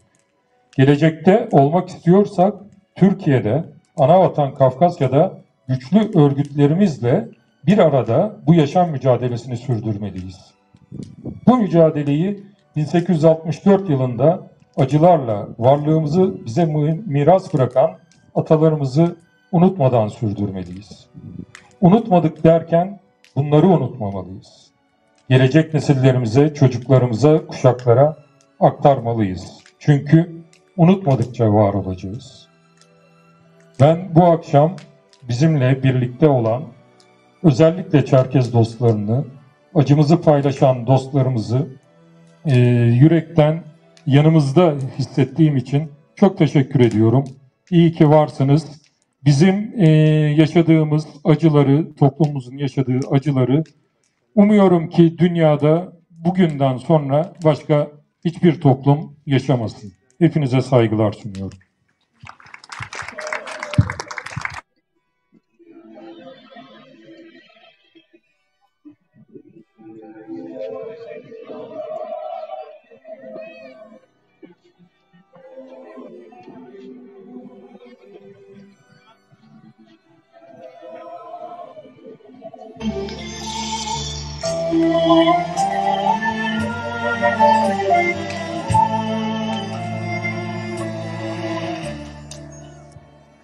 Evet, saygıdeğer hanımefendiler, beyefendiler, sevgili çocuklar. Hepinizi saygı ve sevgilerimle selamlıyorum. Evet, Sayın Belediye Başkanımız ilçe dışında önemli bir toplantı sebebiyle bugün aramızda bulunamadı. Ama en içten sevgi ve saygılarını iletmemi istedi. Ve tüm Çerkez dostlarımızın acılarını paylaştığını ifade etti. Evet, geçen sene 21 Mayıs'ta da buradaydık. Ondan önceki sene de buradaydık. Bundan sonra da bu görevde olmasak da ama yine burada olmaya devam edeceğiz. Bir Çerkez dostu olarak. Evet, sevgili dostlar, acılar üzerine çok fazla bir şey söylemeye gerek yok. Çünkü 1864'ten bu yana yazılmış, çizilmiş. Ta ki 1800'den başlayan bir hikaye aslında bu. 1800'den itibaren başlayan bir savaşın sonucu. Fakat 1864'teki bu sürgün maalesef o zamana kadar yaşanan toplam ölümlerin hemen hemen 1/3'e yakınını kısa zaman içerisinde yaşatmış. Tabii bunların hepsi acı şeyler. Ama bugüne baktığımızda şunu memnuniyetle görüyoruz ki toplumlar kültürlerini kaybettiğinde yok olurlar. Bu sebeple Çerkesler kültürlerine sahip çıktıkları için de bugün varlar, yarın da var olmaya devam edecekler. Biz Beylikdüzülüler olarak da Çerkes Kültür Evi'ne de ev sahipliği yapmaktan büyük onur ve mutluluk duyuyoruz. Tabii burada Sayın Ömer Başkanımızın da katkıları, çabaları, ekip arkadaşlarıyla birlikte katkı ve çabaları da hiçbir zaman yadsınamaz. Çerkes Kültür Evi'nin buradaki varlığını devam ettirebilmek adına. Evet, sevgili dostlar, çok fazla uzatmayacağım çünkü benden sonra da mutlaka konuşmacı arkadaşlarımız var. Sadece bir siyaset bilimci olarak şunu ifade edeceğim size. Geçmişte devletler sürgün yoluyla insanları katlederek varlıklarını devam ettiriyorlardı. Büyük devletlerdi bunlar. Büyük devlet olmanın da bir maliyeti vardı derler. Geçmişte böyleydi. Bugün bitti mi? Hayır. Bugün belki bir soykırım fiili olarak cesaret edilemese de kültürel soykırım mümkün. Bunu yaşıyoruz. Büyük devletler büyük devlet olmak adına bunu yaşıyor ve yaşattırıyor. Lütfen herkes, geçmişinden ders almayı bilen herkes bugüne bu gözle baksın. Kültürlerimize sahip çıkalım. Hiçbir kültürün yok olmasına müsaade etmeyelim. İzin vermeyelim ki varlığımızı sürdürebilelim. Evet. 21 Mayıs Çerkes soykırımıyla ilgili anma töreniyle hepinizi tekrar sevgi ve saygıyla selamlıyorum. Önümüzdeki sene tekrar görüşmek dileğiyle diyorum. Saygılar, sevgiler. Serdal Bey'e değerli konuşmaları için teşekkür ederim. Nuri Güneş'i konuşmasını yapmak üzere kürsüye davet ediyorum. Mersin Kafkas Kültür ve Yardım Başkanı olarak çelengimizi suya bıraktık. Halkımız, soydaşlarımız çiçeklerini atmaya devam ediyor. 21 Mayıs Çerkes sürgün ve soykırımını bu şekilde anmaya devam ediyoruz. Evet. Görüntü üzere. Bir savaşın sonunda cennet gibi vatanlarını, topraklarını bırakarak bilinmedikleri yerlere sürgün edildiler. Bu yaşanan sürgün sırasında binlercesi hayatını kaybetti. Bu dünya üzerinde görülen büyük trajedilerden bir tanesiydi. Ve bunun tüm dünyadaki dillerdeki adı soykırımdır. Fakat bunun yanı sıra biz Çerkezler hiçbir zaman geçmişte Rus Çarlığı'nın yaptığı bu olayın bugünkü varisi Rusya Cumhuriyeti'ne intikam alma gözüyle, sahikiyle yaklaşmadık. Bizim istediğimiz tek bir şey var, adalet. Hakkımızı istiyoruz. Bundan dolayıdır ki bir takım taleplerimiz var Rusya'dan. Nedir bunlar? Soykırım ve sürgünün tanınması, mağdurlara tazminat ve mülkiyet dahil haklarının verilmesi, isteyenler için ana vatana dönüş imkanının koşulsuz sağlanması, çifte vatandaşlık hakkının sağlanması, Çerkez dili, Kafkasya'daki cumhuriyetlerimizde hala devam eden dilimiz ve kültürümüz üzerindeki baskıların kaldırılarak Çerkez dili ve kültürüne yönelik tehditlerin ortadan kaldırılması. Öte yandan vatandaşı olmaktan mutluluk duyduğumuz Türkiye Cumhuriyeti Devleti'nden de bir takım taleplerimiz var. Soykırım ve sürgünün tanınmasını Türkiye Cumhuriyeti Devleti'nden de talep ediyoruz. Dezavantajlı bir toplum olarak ana dilimiz ve kültürümüzün güvence altına alınma,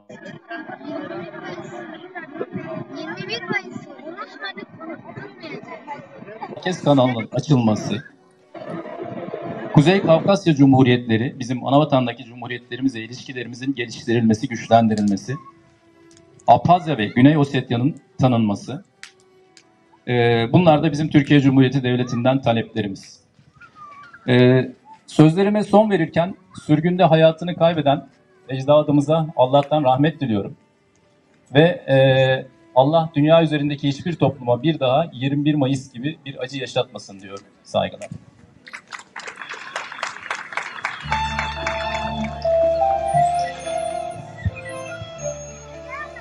Yüksel Bey'e teşekkür ediyorum.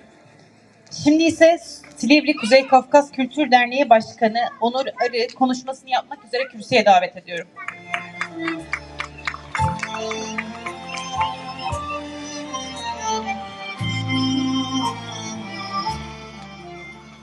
Öncelikle bugün burada bizlerle olan herkese çok teşekkür etmek istiyorum. Acımızı paylaşan herkese hoş geldiniz diyorum. Çerkes dostlarına hoş geldiniz diyorum. Elbette bugün burada yaşadığımız tarifsiz duyguları anlatmak benim haddime değil. Ancak ben sürgünü ve yok oluşu anlatmayacağım sizlere. Benim söylemek istediğim şeyler kısa ve öz. Atalarımız anavatandan sürüldüklerinde tek motivasyonları hayatta kalmak ve vatanlarını kurtarmak değildi. Çerkes kalmak, Çerkes gibi yaşamak ve Çerkesleri yaşatmak için de bu mücadeleyi 3 yıl boyunca verdiler. Bence bugün üzerimize düşen en büyük vazife Çerkes kalmak için mücadele etmektir. Bu yükü hepimiz sırtımızda hissetmeliyiz. Bizler bunun için buradayız. Çocuklarımız bunun için burada. Ana vatanımızla, kabzemizle ve dilimizle var olacağız. Konuşmayı bitirirken rahmetli Sezai Babakuş'un bugün gözüme çarpan ama zaten bildiğim bir dizesi var. Onu okumak istiyorum. Artık tarihle barışmak isteriz. Geçmişi unutmadan geleceğe bakmak isteriz. Artık sürgün ağıtlarına dönüş şarkılarımızı eklemek isteriz. Artık şarkılarımızı ve düşlerimizi geri isteriz. Rüzgar kanatlarımızı ve güzel yurtlarımızı, geleceğimizi isteriz. Geçmişi unutmadan. Yazık olur bu düş yarıda kalırsa diyorum. Herkese sorumluluğun bilincinde bundan sonraki hayatında Çerkes kalma mücadelesini verebildiği uzun, sağlıklı ömürler diliyorum. Herkese tekrar teşekkür ediyorum bugün burada oldukları için. Ben de Onur Bey'e çok teşekkür ediyorum. Şimdi ise Silivri'den bir Çerkez dostu olan, aynı zamanda milletvekili adayımız Mutlu Bozoğlu'yu kürsüye davet ediyorum.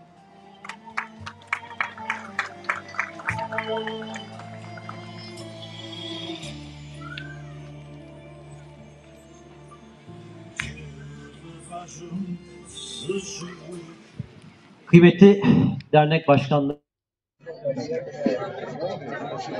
değerli arkadaşlarımız, bu Alman etkinliğinde biz de Mersin'de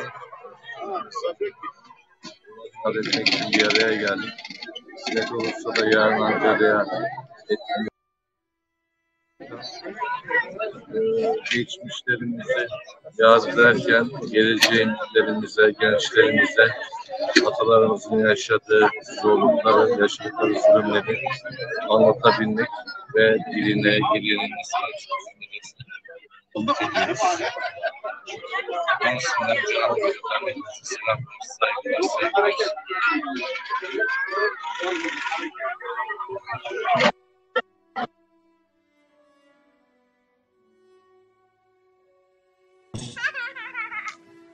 Allah nesillerinize dillerinizi aktarmayı, örfünüzü, adetinizi, ananelerinizi aktarmayı sizlere nasip etsin. Rabbim ülkemize, vatanımıza, birlikte nefes aldığımız coğrafyamıza atalarınızın yaşadığı sürgünü, atalarınızın yaşadığı zor durumları, zor anları hep beraber nefes aldığımız bu topraklarda bizlere yaşatmasın inşallah.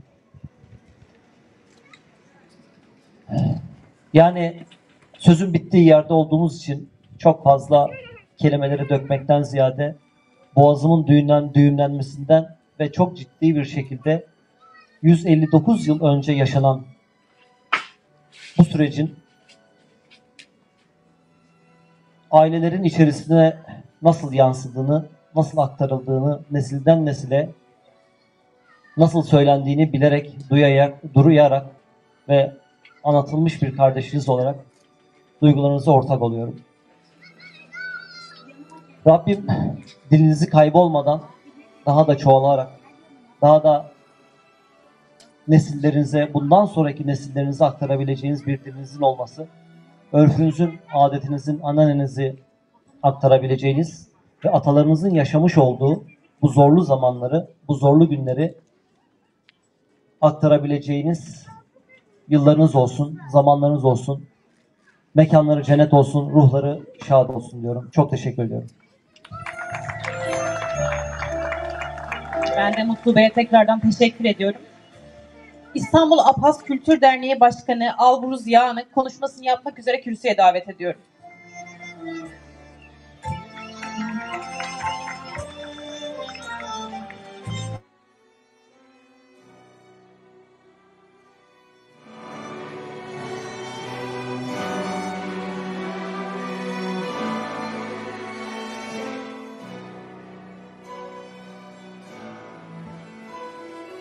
Merhabalar.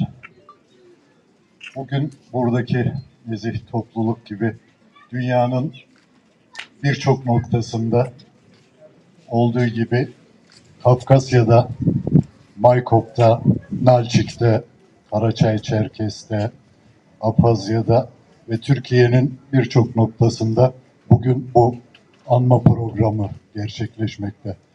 Büyük acılar yaşadık. 159 yıl önce bugün.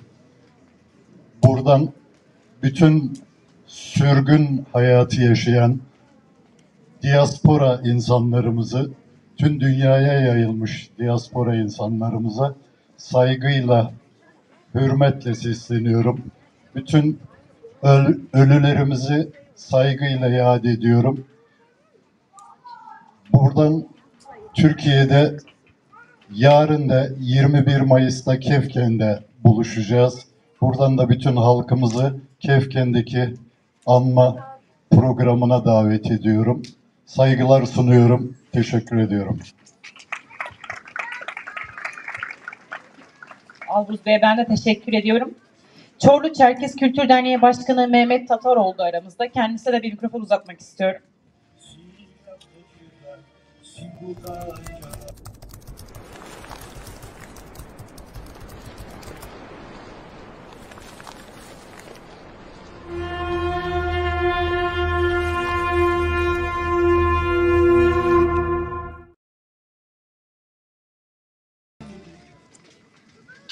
İyi akşamlar diliyorum. Kapitalizm ne yazık ki genişliyor, toprak kazanıyor ve bizler de topraklarımızı sürgünlerle, soykırımlarla kaybediyoruz. Bu bir gerçek. Büyük acılar yaşandı, evet. Somut talepler konusunda Sayın İstanbul Dernek Başkanı Çerkezlerin Türkiye'deki somut taleplerini net bir şekilde ifade etti. Katılıyorum, destekliyorum. Bu konuda mücadele edilmesi gerektiğine inanıyorum. Allah bir daha böyle acılar göstermesin. Hepinizi saygıyla selamlıyorum.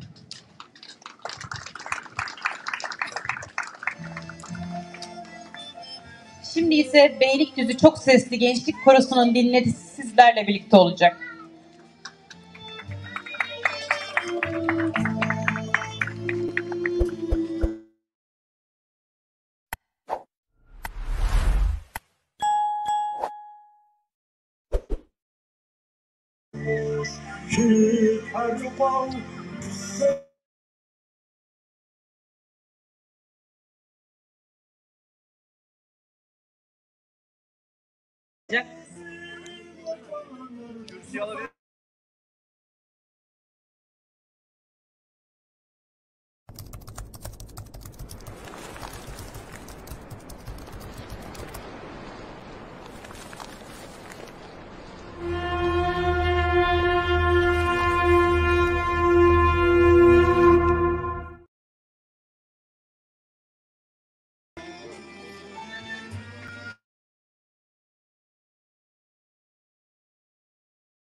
Sensin.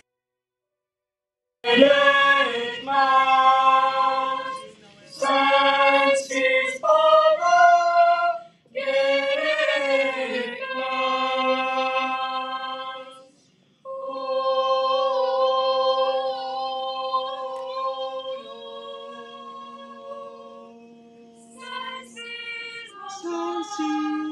Sensiz bana, sensiz gerekmez, gerekmez. Hiç seninledir tamam. Oy dost, oy dost,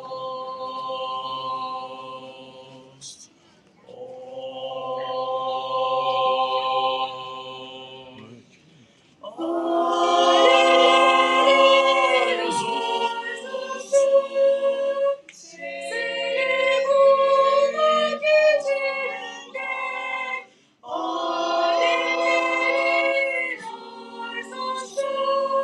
Seni bulmak içinde ben seni bulmuş iken sensizim niye ola? Ben seni bulmuş iken sensizim niye ola?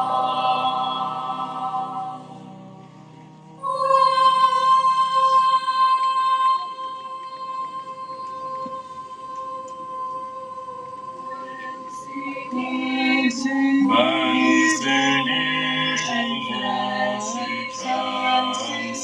sensizim, sensizim niye ola?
Tek kapıdan çıktım yüzüm peçeli. Tek kapıdan çıktım yüzüm peçeli. Allah'lar oturmuş iki geceli vay. Allah'lar oturmuş iki geceli vay. Kulisimde yalnız sıra perçemli. Kulisimde yalnız sıra perçemli. Dünyada gönül arz ediyor eski Dağda yuvarlandı kayalarımız, dağda yuvarlandı kayalarımız. Kabile yoruldu ayalarımız vay vay. Kabile yoruldu ayalarımız vay vay. Mezarımı helvacıya etsinler. Mezarımı helvacıya etsinler. Al yeşili uzun açsınlar. Gelen geçer yazık olmuş etsinler.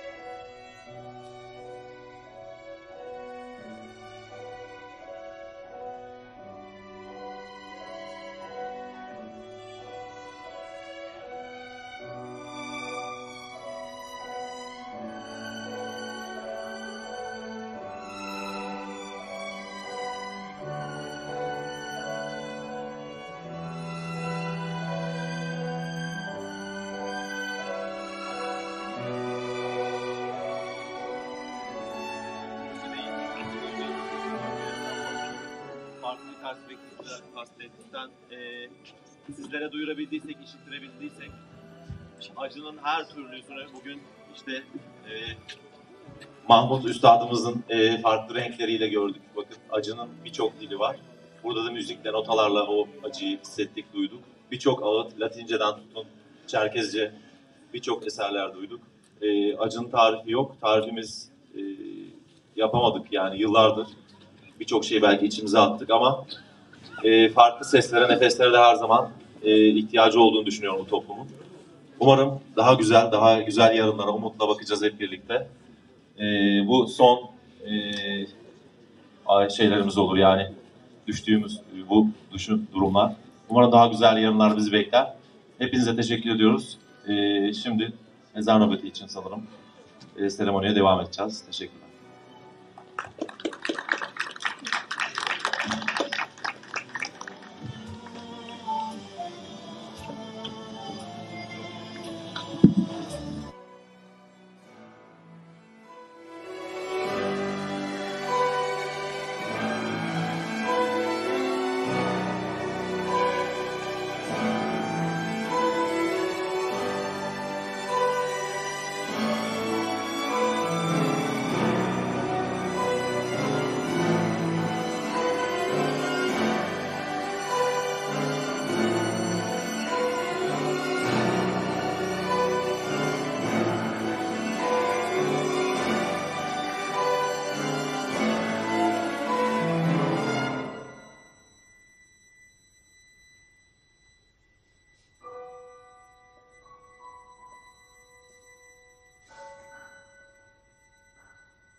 في بشخص أرجو دي سبقوكيا نش خبري دينتن دوكياس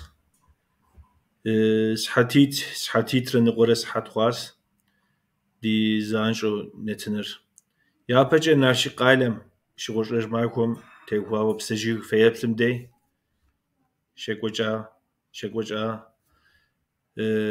programmer وتوكيلت هاشي وجه مرسين غالم تركو مرسين غالم şekoça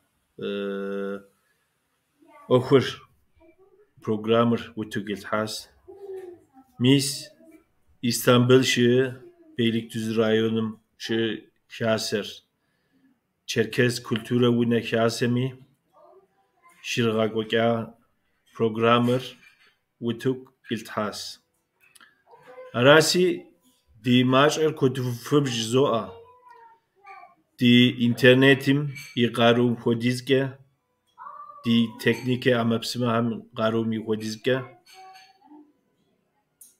şekum ireuq Türkum qala ham ireuq şekoç program har utuk ilthano federasyonu yavuditas şuğurşaş makwas pşedey di silta proşer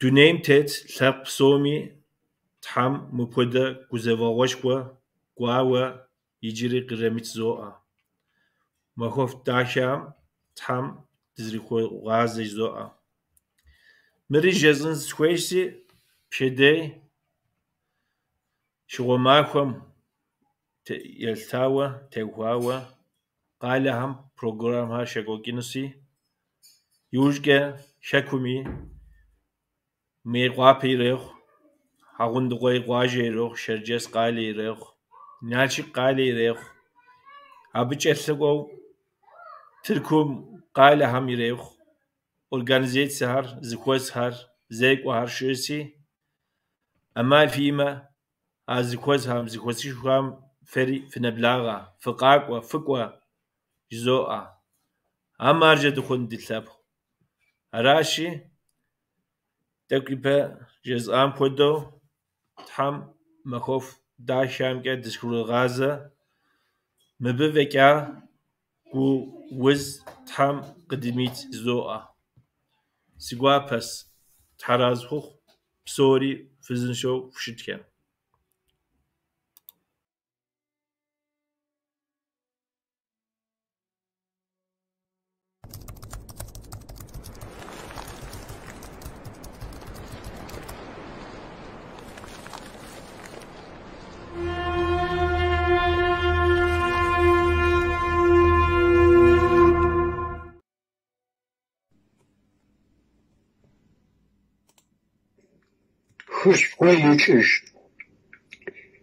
Хышко ичӏыжьым мэфэе мыгъом къыӏуатэкъуагъэу хышӏуцӏэнэпкъым къырагъэпсыхи пцӏэгъуэплъым щыгъуэм къухьым жадзагъэ адыгэ лъэпкъым къакӏэмыжьыгъэм мэущтэу къаӏожьы. Хышӏуцӏэныбэу бэныбыхъужьым адыгэ быныбэм ягъ псэхишхэгъу Къухь зекӏуэ тетым ис гъэшъузабэм и бгъэ кӏэлъ быдзэшъо сабыер ишыгъ. Къошъэныкъошъум исыгъэлӏыжъэр ныожъ мысакӏэ кӏэлэ ныбжьыкӏэр япсэ яхихи къыхидзыжьыгъэу мэкӏэп ӏулъыгъэр шынапкъэ ӏушъом. Шынапкъэ ӏушъом ӏушъуахьыжьыгъэм къыхалъи яӏэп къынэтӏэхэси. Хышхо икӏыжьэу накъыгъэмазэм тыгъуэшӏ тхьэлъэӏу тыилъэс къэси. Титхьэу тхьэшхо къэгъэшӏэгъэу щыӏэр зэкӏэ къэзыгъэшӏэу щызгъаӏэ. Щыӏэр зэкӏэ зэлъэӏуэу зыми емылъэӏуж. Тибзэгъэ псалъи, типсэгъэ багъуэ, тицӏыф унагъуэу, унагъуэр хьаблэу, хьаблэхэр чылэу, чылэхэр лъэпкъэу, лъэпкъыр зыхэкуэу, хэкуэр ӏуэдыщэу, дыщэр тихъуэеу, хъуэхъуэр тикӏасэу, кӏасэр тигъусэу, гъусэр тигуапэу, гуапэр тинапэу, напэр дгъэлъапӏэу, лъапӏэр тилъэпкъэу, тилъэпкъ адыгэу, гъым инжэтыгъэпсэу. Типсауи типсэхыгъэми уэгукӏэ укъафэщӏ. Типщэгугъуи тыкъэухъун. Хъуэхъуэр уи кӏасэщ, тихъуэхъу قدغخ قردي كشمار يبلغ الكتمي مرجع يوددر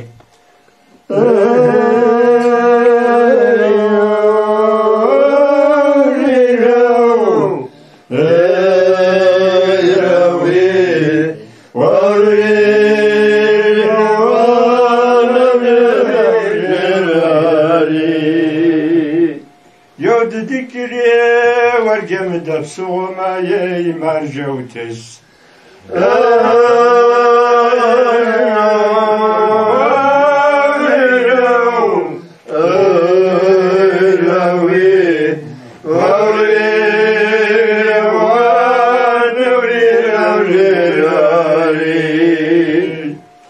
صاشفو الشمال يقدي كافري مرجزي فوق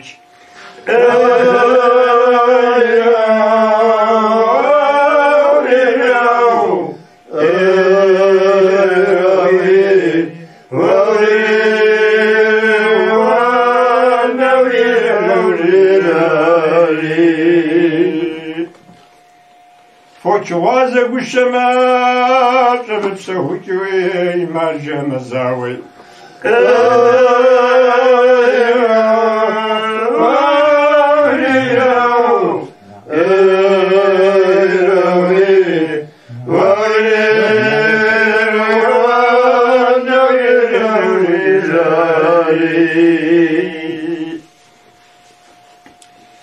ورزا وفري ما جا قريب بغجمي شوبلا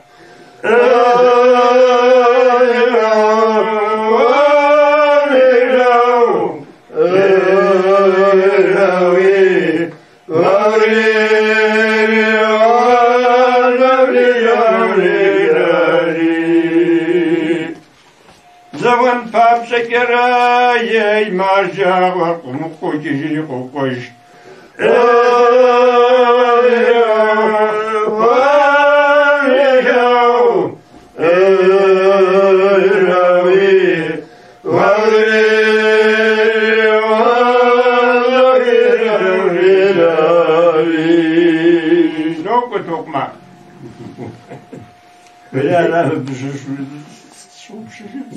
Değeri ve